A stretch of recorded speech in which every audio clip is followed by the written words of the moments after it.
So I had this 3-hour conversation with Bernardo Kastrup this morning, and we were just talking about the differences between my own orientation and his analytic idealism, and one of them concerns the metaphysical status of history and of the individual. And it seems like, in his view, the historical process and human individual persons are, at the end of the day, illusory, because what's real is mind at large. He didn't mean to dismiss the experience of those individuals, of us, but ultimately, in terms of the metaphysical story he wants to tell, they're not essential to it, right? They're accidental, as it were.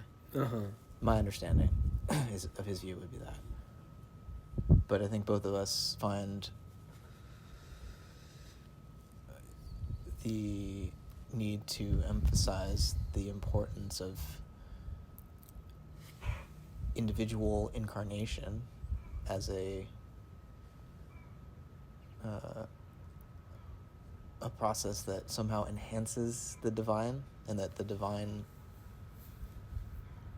can only wants to accomplish something that can only be achieved through a historical process culminating in a kind of individuation. Mm-hmm. Right? Yeah. Yeah. And this sounds a lot like Barfield's view, you know? Yeah, definitely. Yeah. Yeah, I was thinking earlier when you were describing, like, it's like, I was thinking that it's sort of like the meaning of life, or at least that's a way to think about the idea of the meaning of life. The aspiration to experience or understand or live out your life, recognizing it as, integrated in the whole. Mm-hmm. So neither is like nullified, but I think that's part of, at least in sort of culture that I'm familiar with, living with, the meaning of life is like, an important thing. But I think it's, it's not like a one-word answer. It's like the living of the life in a certain way. Yeah, I mean, it's more than any propositional statement exactly could ever capture. But I was just thinking about that at this sort of like microcosm of the whole question of the metaphysical status of history. It's like the individual life. Well, I guess it's like one question to frame would be in response, well, the way we frame the question, what is the meaning of life? One answer could be to return to the source, to reunite with the cosmic mind or the divine ground, right? And that's it. That's the purpose. And in that sense, I guess when we die, I mean, one view would be we do return to that source. But there could be more to the meaning of life than just a return to unity. There could be, again, like something to be achieved by the individual. Well, in groups of people, individuals. Well, yeah. Well, that's important too. The whole of humanity. Yeah. Community. I mean, if you think about reincarnation, it is sort of like pictured by many as a temporary almost, but that doesn't almost apply because it's like the eternal return to the divine or the eternal and then coming back again. Right. But also like a history even within that. Mm-hmm. So that, like, yes, you return to the divine or the eternal when you die, but then you're like there in quotes with your history, and you're like transforming it, and like the next life will be meaningfully related to that. Yeah, I mean, this would be a question. Another way of framing this question is: can God learn? Can God grow? Right? And if you say yes, well, then God's not omniscient. Mm-hmm. One of the things that I've found interesting, like when kind of trying to think about questions like this, is like those cosmologies, like Steiner or what was her name? Conway? Yeah, Anne Conway. There's just this sort of metaphysical situation where there's like ecologies of beings, like higher beings, that are like their experience and what they are is structured by their sort of place in the metaphysical unfolding. And that like, so like the question of like, does God learn? It's like, and I feel like it's like a mandala and God is at the center. But there's all these other beings that are not God, but are more like God. And they're like weaving. The heavenly They're host. like creating. Yeah. The angelic hierarchies. Yeah. Yeah. So there's a holarchy of divine expression. Yeah, and creativity. Yeah. So the pure divinity has to like step itself down through these layers of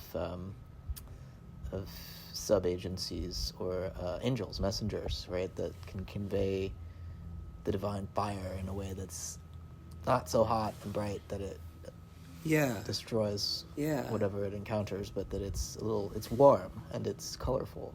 And, it's musical. yeah. So this is a kind of emanation. And I was tempted when I was talking to Bernardo earlier to just talk about Neoplatonism and Plotinus and this view that it's almost, John Vervaeke calls it the grammar of, what is it, the grammar of reality or something like that? Oh, yeah. It's like different, it's almost like convergent evolution of ideas and philosophies where it's kind of hard to escape this basic structure when you think about the ultimate nature of existence. The Plato and Plotinus, Neoplatonism generally just had it figured out, and there's, you can tinker around the edges, but because I think Whitehead is tinkering around the edges of that basic scheme, and well, based on like the emergence of a certain kind of science, sciences and the mathematics, right? Yeah, but it would have changed, right? Like even just the relation to that between Plato and Whitehead. Well, definitely the science changes. Well, science, but I mean like the consciousness. Yeah, there's an evolution of consciousness too, and part of that is how Whitehead tinkers around the edges. Like in Plotinus's emanationist scheme, when the one overflows itself and is stepped down into intellect and the world soul and then nature and then to matter, by the time they get to matter, that's just nothing. It's like there's literally nothing there. It has no positive existence, and as such is evil, but a kind of evil as negation. Yeah, like a shadow or or darkness, I guess, when it's considered as just the absence of light. Right. But then the way that Plotinus describes the one is basically as pure or infinite possibility. It's beyond being, because even pure actuality first needed to be possible before it could be actual. That's his argument. And so unlike Aristotle and Aquinas, who are like, nope, God is pure act, Plotinus is like, well, then there's something beyond God, which there's something beyond the nous, the intellect, which is the one, and it's pure possibility. And that's a lot like Whitehead's creativity. It's just that for Whitehead, the one is also many, or creativity is also many. And so Whitehead's almost, instead of an emanationist scheme from the one down to the bottom, which is matter, Whitehead has this lemniscate, where the one and matter have this interesting correspondence in the sense that they're both, like, what is matter? It's really, at least in Aristotle's sense, it's pure possibility, it's pure potential. It has no form. And Plotinus is also describing the one as pure potential, pure possibility, rather, even before a potential, which has a more polar relationship with actualization. That's interesting. So Whitehead's just saying that's more like the unlimited, right? That's interesting. Yeah. So, the one and matter they converge somehow. you go to one extreme and you pop out the other side. It's like Yeah. Oh yeah, that's great. There's an inversion. an antiodromia, as Jung would say. Yeah. Coincidence It's of like a opposites. psychological term, but you could think about it morphologically Mhm. as an inversion. Yeah. So, footnotes to Plato, I guess. But Plato doesn't yet have that sense of history, though. That comes more from Mm-hmm. the biblical traditions, right? And what does Barfield say about that? I think it's in Speaker's Meaning. He talks about he starts out by referring to the Greeks Herodotus, is that how you say his name? I think so. Who is known as one of the first, if not the first, historian. Mm-hmm. But he was like, yes, he was actually comparing aesthetics or psychology around aesthetics, that transformation with like the transformation in the approach to history. Whereas like the aesthetic theory and the psychology around it was very well like basically written about by Aristotle and Plato, and like you can watch its transformations throughout philosophy to the Romantics where it's totally different. But but about history, he makes it, the approach that Barfield is suggesting, the semantic approach to history. He describes it as like the first, or like not his, but like what's being called up, and he's like actually begins by referring to this essay about this subject, a new theoretical approach to history. Mm-hmm. Whereas the Greeks, he said, at least in the time maybe of Herodotus, there was still the tendency for history just to be focused on like not universal. It's not like concerned with history for history's sake, but like that it's more connected with like cultural identity, like at least maintaining History of Athens. Yes, exactly. Yeah, and not the history and of the world. It's not always necessarily accurate in the sense that we would say accurate, because they have a different accuracy. That's the bold proposition of the Hebrew Bible, is that Yahweh is not just the Israeli God, but the God of everyone. Mm-hmm. Supreme. And the Greeks still had a sense of plurality of gods. Different cities have different gods, and that's fine. Different peoples, We could even, they had translation tables to, say, oh, this is your God for this thing? Okay, we have that too, yeah. But yeah, the monotheistic impulse seems related to this sense of universal history.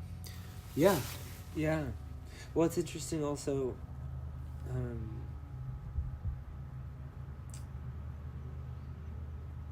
Never mind. Where do you want to go? I don't think it was a place to go. Okay. I was like, no, actually, that doesn't make That's sense. a dead end. Yeah, it was a dead end thought. They happen. But there's,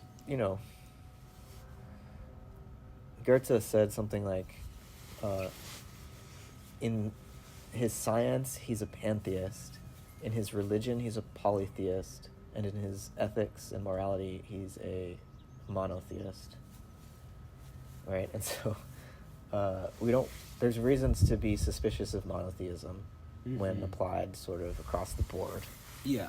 But why does he say in morality, I am a monotheist? That's whereas... Well, I feel like that's sort of safeguarding truth. Or the good. Well, all of it. Yeah. The true, the good, and the beautiful. Yeah. Like that is universal. I mean, obviously it has many manifestations, but... Yeah. But I mean, the sense of... in some ways, even though they seem or often portrayed as in conflict with each other. Humanism, or the whole idea of like valuing human rights and everything, is rooted in a kind of monotheistic view of history, in the sense that there's a universal humanity, and that at the end of the day we're all subject to the same moral law. Yeah. So it's a monotheistic morality, and we might want to champion it, but we should recognize where it stems from historically. In terms of the lineage that it grows out of. And there's a lot of amnesia about this nowadays, it seems to me. There's not, I mean, this is, I think, connected with what Barfield says about, like, this approach to history, which does not presume that the relationship or the experience, the character of the connection between the psyche and the world, the psyche's world, if it's the assumption that it hasn't changed, is still prevalent, very prevalent. I mean, it's unconscious. The way he describes it is that a kind of positivist interpretation has seeped its way into the lexical meanings of many of our words that we use. So people are positivists without realizing it, and it's like you can make it conscious, I guess, through examination of assumptions. One of them, for the most part, is that like there hasn't been an actual change or an evolution of consciousness. So that basically, this one of the ways that this comes through is like the bad account of history where like our most distant ancestors were just confused with all their mythologies and gods, and eventually we figured it out, Right, as though these myths were just bad science. Yeah, exactly. Like they were just using their rationality, and it took them a while, whereas that was in connection with something that you said. The lack of the recognition that this sort of attitude about morality is rooted in monotheistic religion. So there's like a lack of recognition that what one is today is part of this very complex transformation of consciousness. And that myth is not bad science. Myth is another mode of apprehending reality. Science is distinct in that consciousness has to evolve so as to feel a lack of participation with the sensory world of nature before modern science would be possible. Prior, from Barfield's point of view, original societies who were participating in the original sense didn't even experience a nature separate from their own psyche. And so you couldn't have science back then. Science presupposes that there's a separation. That the separation of the withdrawal of participation has occurred. And that is sort of like, what facilitates a kind of hollowing out of a center, more of an individualized center. And you can just think about it, because I think, a lot of times there's like the reaction of, well, why did it have to happen that way? And I think that's one of the strengths of, taking like a transdisciplinary approach and like, just emphasizing morphology, like if we look at a plant is probably the exemplar of time for us, because they unfold different phases of their temporal, their temporal being in space more so than other organisms, and we get to see like the whole history basically of the plant and its unfolding. But there are these moments of an opposing, like a polarity. and the kind of the loss of participation is, you could imagine it as a kind of movement, right? Mm-hmm. The withdrawing. The Barfield says centripetal deepening. Mm-hmm. Right. Which makes us feel more and more individuated and autonomous as separate from selves. the world. Yeah. We start to imagine that society is rooted in a contract that individuals have agreed to, rather than just a habitual inheritance of this sort of chthonic, like, shared membership in a group soul of some kind, you know? Mm-hmm. It's like, nope, we decided to become members of a society, and it's an abstract construct. You can only have that sort of imagination of your relation to your fellow humans after we've reached the null point of participation. No, everybody has amnesia, you know? It's kind of what it's like. We're all like, what? Yeah.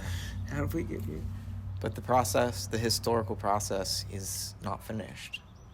Contrary to Hegel or Fukuyama. Yeah, it's not done. Clearly, geopolitically, it's not done. But also spiritually, it's ongoing. Yeah, and there's like, you know, I think this is one of the places where we're seeing like the resurgence of history, or like the repression of history, with the, you know, just the narratives being corrected. But on some level, maybe Gebser is right that with the inception of the integral, we become history becomes transparent to us, and so in a way we're not bound by it as much. We are more one with it and conscious of who we are, where we've come from, and what we are to be doing, you know? Yeah, and the freedom not to, like, repeat it. Mm-hmm. That's the hope, at least. Yeah. Well, I mean, the transparency, it sounds pretty, the way you described it, like utopian. I hope with an EU, not a U, because otherwise it's nowhere and impossible. Yeah. I want a future we can actually reach, you know? And I think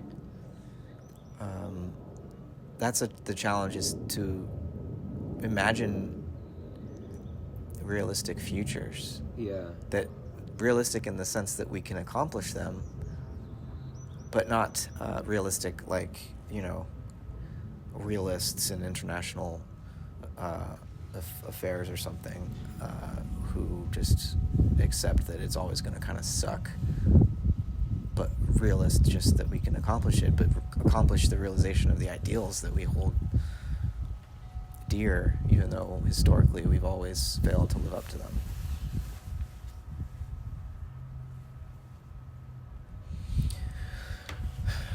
May it be so. Do you want to say a prayer? I'm just kidding.